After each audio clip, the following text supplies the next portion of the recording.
여러분의 마음에 어떤 감동이 생기세요? 어쨌거나 간에 이 말씀은 하나님께서 우리 이스라엘 백성 구약시대에 그렇게 하나님이 택하시고 사랑하시고 너무나 사랑하기에 또한 그들을 징계하지 않을 수 없었던 그 백성들을 향한 마지막 말씀입니다. 무엇이든지 마지막이라고 하는 것은 의미가 있죠. 영원하신 하나님도 그러신가 봅니다.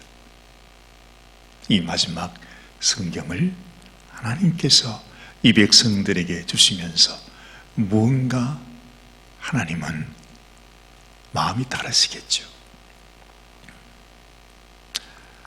아마 감회가 다를 것입니다.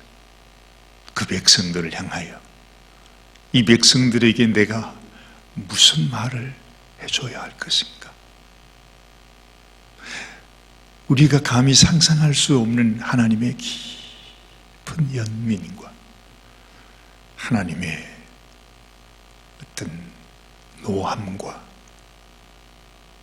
또 하나님의 사랑까지 그 모든 것이 다 함께 포함이 되어서 하나님은 이 말라기 선지자를 통해서 말씀하고 있습니다. 이 말라기라고 하는 뜻은 나의 사자라는 뜻입니다. 내 말을 증거해주는 하나님의 종입니다. 이 말라기 선지자를 통해서 하나님께서 이 말씀을 하시면서 참 마음속에 놀랍기도 하고 참 그렇구나, 정말 그러시구나 하고 마음속에 이렇게 생각하게 되는 것은 여러분 그 영원하시고 엄위하시고 거룩하시고 크신 하나님, 정말 우리의 말로는 표현할 수 없는 천지를 지으신 만왕만주 모든 우주의 그 영원하신 그 하나님께서 마지막으로 그 백성들에게 하시는 말씀이 참 놀랍습니다. 그 말씀은 사랑 이야기였습니다. 사랑 이야기. 뭔가 엄청난 말씀이 나올 것 같은데 뭔가 하나님께서 그 백성들에게 마지막으로 주시는 말씀이라면 뭔가 하나님의 가장 아주 심오하고 너무 크고 엄청난 말씀을 청천벽력처럼 말씀하실 것 같은데 하나님의 말씀은 사랑이었습니다. 한번 보십시오. 2절 말씀, 여호와께서 가라사대 내가 너희를 사랑하였노라 하나 너희는 이르기를 주께서 어떻게 우리를 사랑하셨나이까 하는도다. 여러분 참 신기하지 않아요? 하나님께서 그 백성들에게 하시는 말이 내가 너희를 사랑했다. 아니 무슨 멜로 드라마도 아니고 말이죠. 아니 사람이 자기의 감정을 얘기하는 무슨 그런 얘기도 아니고 그 하나님께서 그 백성들에게 하시는 말씀이 얘들아 나는 너희를 정말 사랑한다. 그렇게 사랑했다. 한 번도 내가 너희를 버린 적이 없었다. 내가 너희를 얼마나 사랑하는지 너희가 아느냐. 하나님께서 그 말씀을 하고 계십니다. 그런데 더 기가 막힌 것은 그 백성들이 그 하나님께 하는 답변입니다. 아니 하나님, 당신이 언제 우리를 사랑했습니까? 언제 당신이 우리를 사랑했습니까? 이게 무슨 상황입니까? 이게 지금 백성들은 오히려 하나님 앞에 막 따지는 듯이 화가 나가지고요 답변하고 있습니다. 하나님은 내가 너희를 사랑한다. 얼마나 사랑하셨으면 여러분 이 마지막 순간에 이 말을 하시겠어요? 민망해서라도 아마 이런 말은 못할 것 같아요. 너희가 어떻게 그럴 수 있냐고 뭐 이러면서 하나님이 아주 분노하실 수 있겠지만 그냥 그 말을 그대로 내가 너희를 이렇게까지 사랑했는데 아마 하나님의 서운한 마음이 있었겠죠. 근데 그 백성들은 도대체 하나님이 우리를 언제 사랑했습니까? 여러분 이것이 비극입니다. 아마 지금도 우리의 삶 속에 가지고 있는 비극일 것입니다. 하나님은 우리를 사랑한다 말하십니다. 그런데 우리는 이렇게 말합니다. 하나님이 언제 우리를 사랑했냐고, 무슨 사랑을 그따위로 하느냐고, 당신이 사랑한다면 어떻게 이럴 수 있느냐고, 아니 정말 당신이 하나님이시긴 하느냐고, 하나님이 하는 사랑이 그저 이 정도밖에 되지 않냐고. 우리도요 우리 마음을 살펴보면 우리 마음에 똑같은 그 원망이 있어요. 아마 제일 신경질 날 때가 이렇게 제가 여러분들에게 막 은승을 높이면서 하나님이 여러분을 사랑합니다 설교할 때 여러분들은 아마 마음속에 그런 생각 가질지 몰라요. 하나님의 그 사랑, 그 사랑보다는 그 사랑 앞에 원망하는 마음, 하나님이 우리를 사랑한다 말하면서 어떻게 우리에게 이렇게 하실 수 있는가? 이것이 인생입니다. 그 사람의 우리 인생의 마음이 여기에 다 포함되어 있는 것이죠. 사실 그럴만 했습니다. 여러분 그 이스라엘 백성들이 얼마나 어려웠던지 몰라요. 참 이상하지요.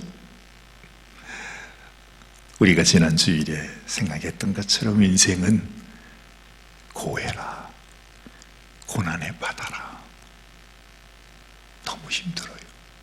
하나님이 우리를 이렇게 사랑하고 계신데도, 이 현실 앞에 있는데도 우리가 살아가는 삶은 여전히 이 세상에서 말할 수 없는 끊임없는 고난과 시련의 바다가 계속되고 있어요.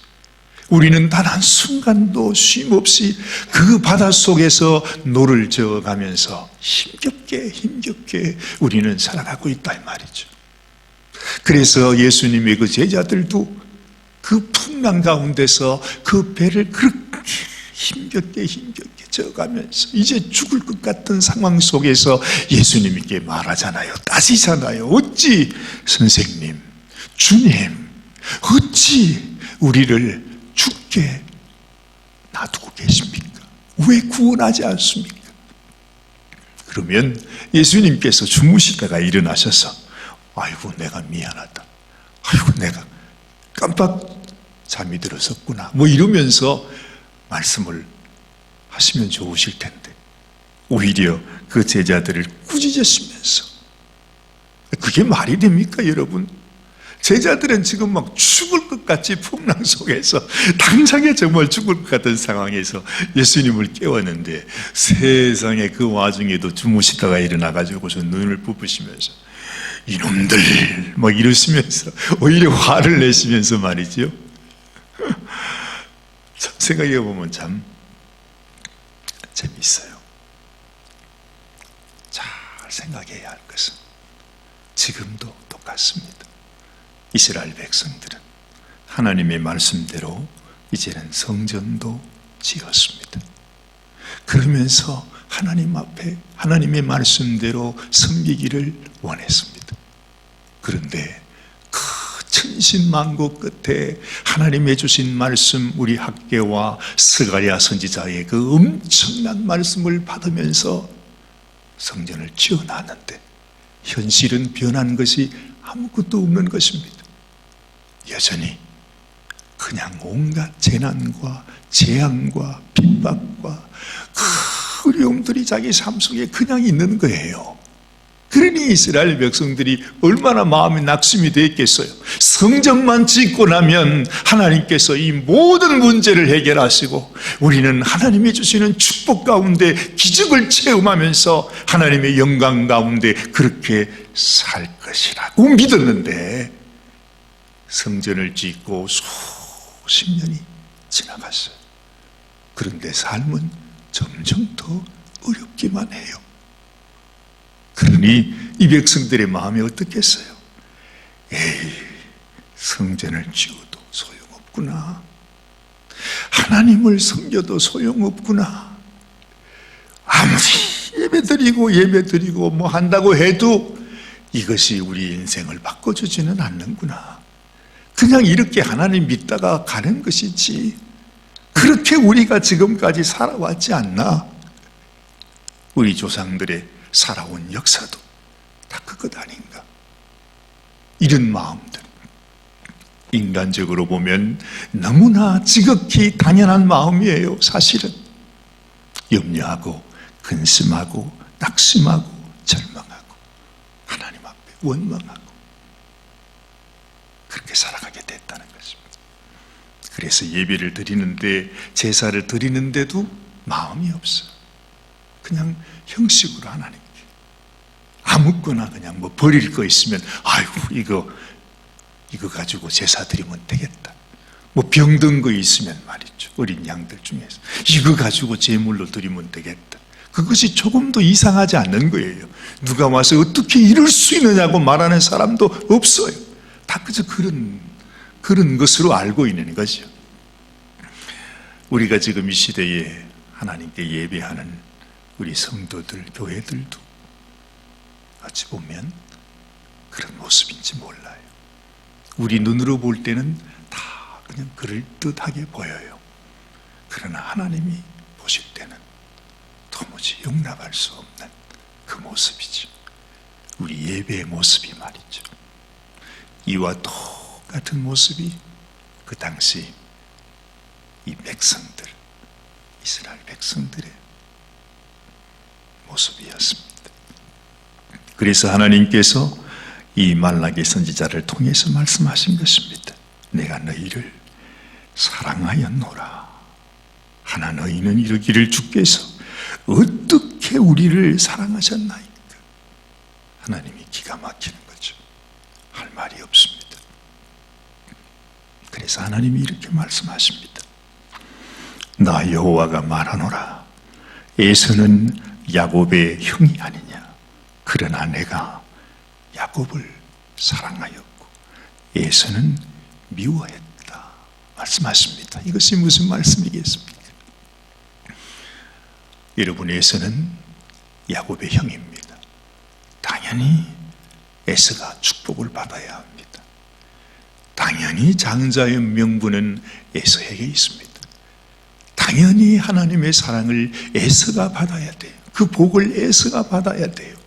그런데 하나님은 그 에서를 미워하고 야곱을 사랑했다 말씀하십니다. 여러분, 이 말이 무슨 말씀이겠어요? 뭔가 하나님의 참 말할 수 없는 기가 막힌 하나님의 대답 중에 하나님이 주신 말씀이니까 뭔가 깊은 의미가 있겠죠. 당연히 에서가 복을 받고 에서가 사랑받고 에서가 택함을 받아야 되는데 하나님이 사랑한 자는 사랑받을 수 없는 야곱, 축복을 받을 수 없는 야곱, 그 무엇으로 생각해도 명분도 자격도 공로도 없는 그 야곱이 하나님의 사랑을 받았어.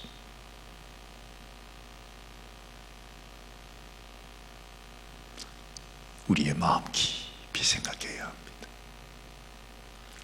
나를 사랑하신 하나님의 사랑. 그 백성들은 하나님 당신이 우리를 어떻게 사랑했습니까? 그렇게 질문할 때 우리도 그렇게 질문을 하잖아요. 하나님, 당신이 우리를 도대체 어떻게 사랑했습니까? 무슨 하나님의 사랑이 그렇습니까? 그렇게 주님께 나아갈 때 하나님은 이 대답을 하시는 것입니다. 모릅니다. 왜 그러셨는지. 왜 그렇게 애쓰는 모질게 그냥 내치시고 아무 자격 없는, 보잘것없는 그 야곱은 하나님이 택하셔서 부르셔서 사랑하시고 축복을 약속하셨는지 우리는 몰라요. 그런데 알고 보니 그게 나 때문이더라 하는 것입니다. 바로 우리들 때문에. 우리를 하나님이 부르시고 우리를 사랑하시고 우리를 축복의 자녀로 삼으신 것, 우리를 부르시기 위해서 야곱을 불렀습니다. 우리에게 복 주시기 원해서 에스를 내치시고 야곱을 택하셨다 이 말입니다. 하나님이 에스를 택하셨으면 하나님은 우리를 버리셔야 했습니다. 똑같습니다. 하나님이 자격 없는 야곱을 택하시고 그를 축복의 자녀로 삼아주셨기 때문에 하나님이 우리를 또한 불러주신 것,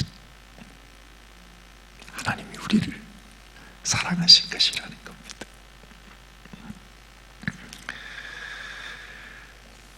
이 말씀 한 말씀 한 말씀이 이렇게 멀어져 있는 그 백성을 향하여 하나님의 마음을 말씀합니다. 6절 말씀을 보니 내 이름을 멸시하는 제사장들아, 나 만군의 여호와가 너희에게 이르기를 아들은 그 아비를, 종은 그 주인을 공경하나니 내가 아비일진데 나를 공경함이 어디 있느냐? 내가 주인일진데 나를 두려워함이 어디 있느냐 하나, 너희는 이르기를 우리가 어떻게 주의 이름을 멸시하였나이까 하는도다. 하나님께서 이렇게 하나님의 그 말할 수 없는 하나님의 서운함으로 말씀하는데 이 백성들은 자신이 무엇을 잘못하고 있는지 하나님 앞에 자기가 왜 하나님의 마음을 아프게 하고 있는지 조차를 모르는 것이죠. 그것도 일반 백성들이 아닌 제사장들입니다. 지금 우리의 모습도 이와 같겠죠. 아마 하나님께서 이 땅을 심판하신다고 하면 그 어느 누구도 하나님 앞에 진심으로 회개하며 주님 앞에 나오는 게 아니라 아마 우리 마음속에 다 원망과 말할 수 없는 그 마음 속에 오히려 분노를 가지고 하나님께 나올 겁니다. 하나님, 우리는 그래도 하나님을 이렇게 섬기지 않았습니까? 그런데 어떻게 하나님 당신께서 우리에게 이렇게 하실 수가 있습니까? 전혀 우리의 마음과 하나님의 마음이 서로 소통되지 않는 거예요. 이게 비극입니다, 여러분. 하나님께서 우리 하늘 문을 여시고 자신의 살을 찢고 피를 흘려 그 사랑을 부어주고 싶은데 그게 전해지지 않는 거죠. 전해지지 않아요. 정말 우리도 마찬가지입니다. 부모된 자가 가장 가슴이 아플 때가 언제입니까? 내 마음, 내 사랑, 나의 뜻, 정말 나의 소원을 이 자녀들에게 전해주고 싶은데 정말 내가 죽기까지라도 전해주고 싶은데 어찌된 일인지 그 사랑이 전해지지 않아요. 전해지지 않아요. 나는 생명을 내어주고 있는데 그들은 오히려 아주 분노하고 있어요. 우리 부모를 향해서 말입니다. 나한테 왜 그러냐고. 이렇게 서로 통할 수 없는 것이 하나님과 우리 인생의 모습이다. 사랑하는 여러분, 오늘 우리 기도하면서 그렇구나, 우리의 마음에 우리를 향한 하나님의 마음을 알고 정말 깨닫고 이 마지막 때에 우리를 영원히 멸망케 하실 수 있는 하나님께서 이 마지막 순간 우리를 불러주셨음을 기억하고, 나는 아무 자격도 공로도 아무것도 없는데 지금도 하나님께서 정말 도무지 이 목석 같은, 죽어 있는 것 같은 우리 심령을 향해서 하나님의 그 크신 사랑을 우리에게 부어주시고 보여주시고 우리에게 그 생명을 불어넣어 주시는 그 하나님, 그 하나님이 나의 하나님이다. 하나님, 내가 주의 뜻을 깨달아 알기 원합니다. 주님의 마음을 알기 원합니다. 하나님께서 이는 내 마음에 합한 자라 말했던 그 사람처럼 우리도 주님의 마음에 합하여 이 환난의 때를 우리 주님과 동행하며 당신의 뜻을 이루며 살아가는 우리가 되기를 원합니다. 이런 소원을 갖게 되시기를 바랍니다. 우리 나머지 말씀은 우리 내일 또 계속해서 보도록 하겠습니다. 하나님 아버지, 오늘 이 저녁도 하나님께서 주시는 당신의 귀한 말씀 우리 마음속에 기억하기 원합니다. 하나님의 말씀이 살아있는 말씀으로 우리 마음속에 다가와 우리의 심령 속에 주의 말씀대로 이루어지는 은혜를 더하여 주시옵소서. 이 아침에도 하나님 앞에 기도하는 당신의 종들을 축복하여 주시고 주님의 마음이 주님 우리 마음 속에 온전히 전달되고 전해지고 주님의 사랑이 감격이 되고 얼마나 우리를 사랑하시는지 하나님의 그 사랑이 우리 가운데 느껴지는 이 아침이 되게 하여 주시옵소서. 우리 주님 예수님의 귀하신 이름으로 간절히 기도드리옵나이다. 아멘. 시간이 많이 갔지만 짧은 시간 주님 앞에 여러분의 마음을 여시고 주님께 올려드리시고 정말 주님 주시는 그 사랑의 마음, 주님의 심정이 여러분의 마음속에 깊이 담겨지시면 좋겠습니다. 우리 주님 이름 부르고 나가도록 하십시다. 주여 주여 주여, 아버지 하나님, 아버지 하나님, 아버지 하나님, 주님의 그 마음, 아버지 하나님, 주님의 마음의 그 아픔, 아버지 하나님, 우리에게 토하시고 싶은 주님의 그 간절한 마음이 주님 우리 마음에 전해지기를 원합니다. 아버지 하나님, 우리는 참으로 하나님 앞에 아버지 죽은 자입니다. 그렇습니다. 우리는 죽은 자입니다. 아버지 하나님, 우리를 다시 살리시고 우리에게 소망을 주시며 우리로 하여금 하나님 앞에 나가게 하여 주심을 감사합니다. 아버지 하나님,